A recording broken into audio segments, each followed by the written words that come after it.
नमस्कार मित्रांनो, Maharashtra nursing officers या युट्यूब चॅनलमध्ये आपलं स्वागत आहे।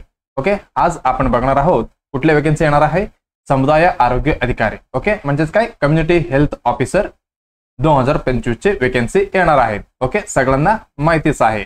ओके, मग आपण काय काय बघणार आहे ह्याच्यामध्ये, या व्हिडिओमध्ये आपण बघणार आहे जी CHO एक्झाम आहे त्याचा एक्झाम पॅटर्न कसा असणार आहे आणि त्याच्यासोबत सिलेबस काय आहे, त्याच्यासोबत एज आणि एलिजिबिलिटी आणि टोटल पोस्ट आहेत सगळ्यांना माहिती आहे 1928 किती 1928 एवढी पोस्ट येणार आहेत। ओके, मग त्याची सॅलरी किती असतो आणि त्याच्यासोबत आपल्याला जॉब कुठे करायचा आहे हे आपण सगळे ह्या व्हिडिओमध्ये आज बघणार आहोत। कुठली कम्युनिटी हेल्थ ऑफिसर म्हणजेच काय समुदाय आरोग्य अधिकारी। ओके, मग चला सुरुवात करूया।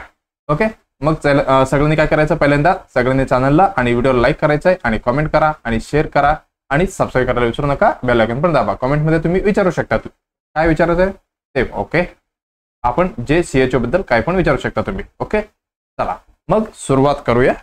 ओके, चला सगळ्यांनी ही जी काय आहे ही आहे पदभरती आढावा घेणारी जी बैठक होती त्याची नोटिफिकेशन सगळ्यांनी पाहिलेलं आहे। मग आपल्या लक्षात आले की वेकेन्सी येणार आहेत। ओके, कुठे केलेले मेन्शन, इथे बघा मेन्शन। ओके, काय म्हटलेलं आहे, राष्ट्रीय हे झालं इकडे बघा समुदाय आरोग्य अधिकारी 1998 पदे आहेत। ते काय करायचंय, भरण्याबाबतची जाहिरात 2 आठवड्यात प्रसिद्ध करण्यात यावी। म्हणजे 2 आठवड्यात ह्याची नोटिफिकेशन येणार आहे। एक्झाम कधी पार पडले, 30/9 ते 6/10। ओके, आपण 6/10 पकडले तरी पण ह्या महिन्यात ही CHO ची नोटिफिकेशन 100% येणार आहे। ओके, एक 7-8 दिवस इकडे तिकडे होऊ शकतात, पण आपण समजून घ्यायचं की ही एक्झाम तरी येणारच आहे। ओके, मग चला ह्याच्यामध्ये अजून काय म्हटले, खाली राष्ट्रीय आरोग्य अभिनेता कार्यरत कंत्राटी कर्मचारी यांच्या सेवा समावेशाबाबत कार्यवाही करावी। ओके, हे झालं त्यांचं तात्काळ कारवाई करावी। ओके, त्याच्यामध्ये अजून एक अपडेट आहे इथे बघा, गट क सेवा प्रवेश नियम त्याच्यामध्ये पण चेंजेस असतो। म्हणजे त्यांनी काहीतरी म्हटलेलं आहे, गट क सेवा नियम सुधारित करणे तात्काळ कारवाई करावी। मग आपली DHS वेकेन्सी पण येऊ शकतात बरं का, DHS नर्सिंग ऑफिसर वेकेन्सी म्हणजे स्टाफ नर्सची। ओके, मग आपल्याला सध्याला कन्फर्म आहे CHO साठी। ओके, मग त्याच्यासोबत DHS पण येऊ शकते। ओके, बघा आज आपण बघणार आहे CHO बद्दल। ओके, याची क्रायटेरिया काय आहे, एलिजिबिलिटी। ओके, सुरुवात करूया। चला बघा, CHO होण्यासाठी आपल्याला काय पाहिजे, पहिल्यांदा आपल्याकडे असायला पाहिजे ही झालं त्यांचं एक्शन झालं, आपलं नर्सिंगचं नाहीये, हे आयुर्वेदिकचं झालं आणि युनानी। ओके, हेच झालं। त्याच्यासोबत आपले नर्सिंगचे BSc नर्सिंग बरं का, डिप्लोमा इथे चालणार नाहीये। ओके, GNM नर्सिंग आहे त्यांना कॅन्डिडेटना इकडे अवेलेबल म्हणजे ही एलिजिबिलिटी नाहीये बरं का त्यांना।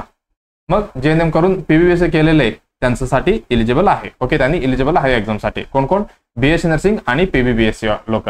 ओके, आणि बघा इथे काय मेन्शन केलेलं, candidate who have mentioned the degree ही 3पैकी 1। Okay, recognised university supported by the valid registration. बघा व्हॅलिड रजिस्ट्रेशन पाहिजे। जे पण विद्यार्थी ओके ऍप्लिकेशन टाकणार आहेत त्यांनी काय करायचंय, महाराष्ट्र नर्सिंग काउन्सिल मध्ये त्यांचं रजिस्ट्रेशन कंपल्सरी पाहिजेच बरं का, कसे कंपल्सरी पाहिजेच। आणि ज्यांनी ऑलरेडी आहेत म्हणजे MNC मध्ये त्यांनी रिन्युअल चेक करून घ्या बरं का। रिन्युअल ही पण खूप महत्वाचं आहे। आणि लास्ट वेळी ही खूप लोकांना त्यांनी नॉट एलिजिबल केलं तर परत टायमिंग वगैरे दिलं तर सोडा, पण तुम्ही तयारीत राहायचं आपल्याला। ओके, काय MNC रिन्युअल लक्षात ठेवा।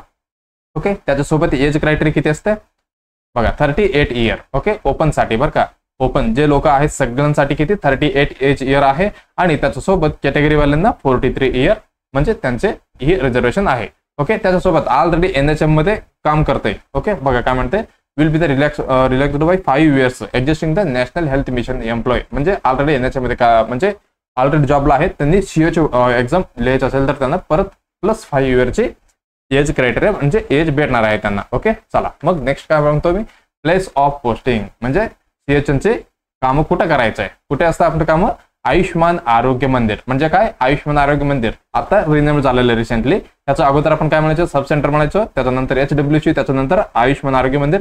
आता आयुष्यमान आरोग्य केंद्र आले म्हणे, त्याची नोटिफिकेशन नाही भेटले मला, पण आपण काय म्हणू शकतो, आयुष्यमान आरोग्य मंदिर आपल्याला काम करायचं CHO ना। ओके, मग युअर अप्लाय डिस्ट्रिक्ट, ज्या डिस्ट्रिक्ट मध्ये तुम्ही ऍप्लिकेशन टाकणार आहे, ज्या डिस्ट्रिक्ट मध्ये तुम्हाला सब सेंटर भेटणार आहे। ओके, ही ऑल ओव्हर महाराष्ट्रामध्ये। ओके, बघा आता काय बघायचं आपल्याला, रेम्युनरेशन। ओके, काय काय भेटणार आपल्याला, आता जे आपण एक्झाम देणार आहोत। ओके, बरं का, हे आपण एक्झाम दिल्यावर डायरेक्ट CHO होणार नाहीये, हे पण लक्षात घेऊन ठेवा। मग आपण देतोय एंट्रन्स एक्झाम देतो आपण, कशाची एंट्रन्स एक्झाम कशाबद्दल बघा, candidate selected as a trainee, बरं का, ट्रेनी आपण होणार आहेत आता. Okay, will be the paid stipend. आपण 6 महिन्यासाठी एक कोर्स असणार आहे. ओके, त्या कोर्ससाठी आपण एक्झाम देतोय बरं का. त्यावेळी आपल्याला किती भेटणार आहे, 10,000 पर मंथ. ओके, किती महिने असणार आहे, 6 मंथ असते, पण इकडे तिकडे बघितलं तर हे 8 महिने पण जाऊ शकतो. 6 ते 8 पकडा तुम्ही. ओके, किती पर महिन्याला 10,000. फक्त हे 6 महिन्यासाठी भेटणार आहे बरं का, 10,000 रुपये. आणि ड्युरिंग द सर्टिफिकेट प्रोग्राम, बघा हे कशासाठी, आपण सर्टिफिकेट प्रोग्राम जे कोर्स आहे त्याचं एंट्रन्स एक्झाम आपण देणार आहोत. त्याच्यामध्ये सिलेक्शन म्हणजे आपण पास झालो तर ही सर्टिफिकेट कोर्स करायला आपल्याला भेटणार आहे. ओके, त्याच्यानंतर आपण CHO होणार आहे. Okay, after appointment at a sub centre, ज्यावेळी आपण सब सेंटरमध्ये CHO म्हणून लागतो, ज्यावेळी आपल्याला किती भेटणार आहे, 25,000 ही बेसिक सॅलरी असणार आहे. त्याच्यासोबत 15,000 इन्सेंटिव्ह, म्हणजे 25 प्लस 15 किती झाले, टोटल आपल्याला भेटणार आहे 40,000 रुपये पर मंथ. ओके, चला हे झालं आपलं बेसिक सॅलरी वगैरे आणि हे इन्सेंटिव्ह. ओके, इन्सेंटिव्ह म्हणजे आपण आपलं परफॉर्मन्स कसं असणार आहे. ओके, 12 इंडिकेटरवरती असणार आहे. ओके, त्याच्या अनुसार आपल्याला जी फॉर्म भरून वगैरे द्यायचं असते त्यावेळी तुम्हाला इन्सेंटिव्ह भेटणार आहे. ओके, चला बघा प्रोसेस काय असणार आहे. पण ही लास्ट वेळीचं सांगतो बरं का मी, 2023 मध्ये. ओके, ज्यावेळी आम्ही सगळे CHO होतो त्यावेळी आम्ही असं प्रोसिजर फॉलो केलं. पण यावेळी ऑनलाईन पण येऊ शकते, पण शक्यतो चान्स नाही वाटते. ऑफलाईनच आपण दिलेलं होतं लास्ट 2023 ला. ओके, बघा आता हे 2025चं काय येते आपण नोटिफिकेशन आल्यावर बघूया, पण नॉर्मल फंडा असंच असतो. ओके, बघा काय करायचं, इंटरेस्टेड कॅन्डिडेट ज्यांना इंटरेस्ट आहे CHO होण्यासाठी त्यांना काय करायचं आहे, अप्लाय करायचं आहे. Enclosed application form and submit, बघा सबमिट करायचं आहे. Complete application form with 1 set of self attested, बरं का, त्याचं खाली साईन करून द्यायचं आहे. त्यासोबत फोटोकॉपीज एसेन्शियल डॉक्युमेंट जे इम्पॉर्टंट आहे, म्हणजे 10वी 12वी आणि नर्सिंगचे आणि काय म्हणू शकतो अजून रहिवासी दाखला, असे आपण डॉक्युमेंट द्यायचे त्यांना. With 2 passport size colour photo द्यायचा आहे.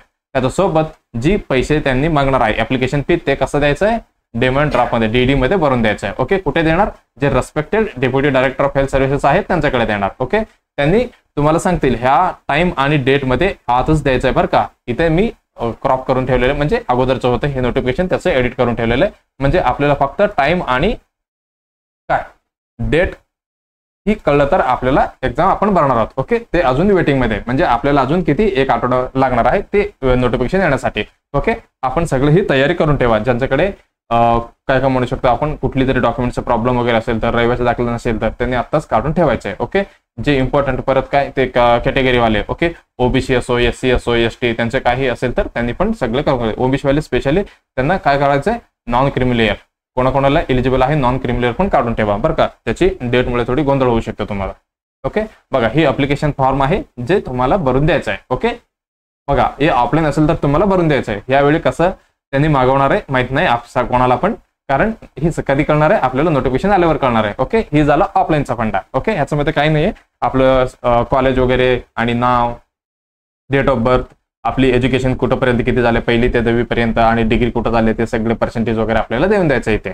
ओके, आणि कुठले कुठले लँग्वेज आपल्याला येतात, ऍड्रेस, हे सगळे आपण भरून देणार आहेत. ओके, हे झालं ऑफलाईन फॉर्मचे. हे भरून आपल्याला सेल्फ अटेस्टेड करून फोटो चिटकून आपल्याला जी डॉक्युमेंट्स मेन डॉक्युमेंट्स आहेत त्याच्यासोबत आपल्याला द्यायचं आहे. ओके, चला मग बघा जे डिस्ट्रिक्ट्स आहेत DDHS आणि त्याचे डिस्ट्रिक्ट इथे मी दिलेलं आहे. ओके, DDHS ठाण्यामध्ये कुठले कुठले जिल्हे येतात, ठाणे, रायगड, पालघर, आणि नाशिकमध्ये नाशिक, अहमदनगर, धुळे, जळगाव, नंदुरबार, आणि पुणेमध्ये Pune, Solapur, Satara.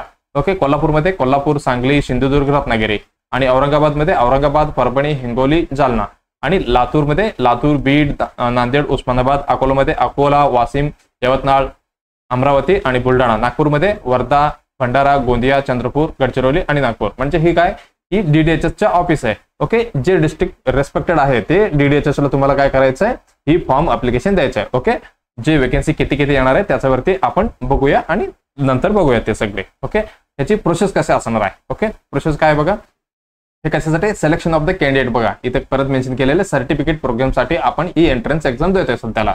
Okay, community health will be done. Okay, health will be done through the entrance exam that will be the conduct by the national health mission. जे आता एंट्रन्स एक्झाम घेणार आहे, कोण घेणार आहे, NHM वाले घेणार आहे महाराष्ट्र. ओके, त्याच्यानंतर काय करणार त्यांनी, शॉर्टलिस्ट करणार आणि ऍडमिट कार्ड. ओके, एलिजिबिलिटी वगैरे क्रिएट करणार त्यांनी. ओके, लिस्ट बनवणार. आबा मग तुमचं हे चुकी आहे, म्हणजे ज्यावेळी आम्हाला 2023 मध्ये असं आलं की MNC तुमचं रिन्युअल नाही झालेलं, तुम्ही हे करून घ्या, आणि नॉन क्रिमिनल मध्ये डेट असं तसं आहे, ते सगळे एलिजिबल नॉट एलिजिबल असं केलं. ओके, त्याच्यानंतर ऍडमिट कार्ड येणार आणि त्यानंतर एक्झाम असणार आहे. ओके, हे आपल्याला बघितलं आपण. त्याच्यानंतर काय entrance exam okay will be the conducted by the selected, जे तुम्हाला काय सेंटर वगैरे देणार त्यांनी हॉल तिकीटमध्ये वगैरे, त्यावेळी आपल्याला एक्झाम द्यायचं आहे. ओके आता एक्झाम बद्दल बघूया. बघा CHO एक्झाम पॅटर्न कसा असणार आहे. ओके ही सगळं तुमच्या लक्षात असायला पाहिजे, कारण ज्यावेळी आपण जे एक्झाम देणार आहे त्याच्याबद्दल आपल्याला सगळं माहिती असायला पाहिजे.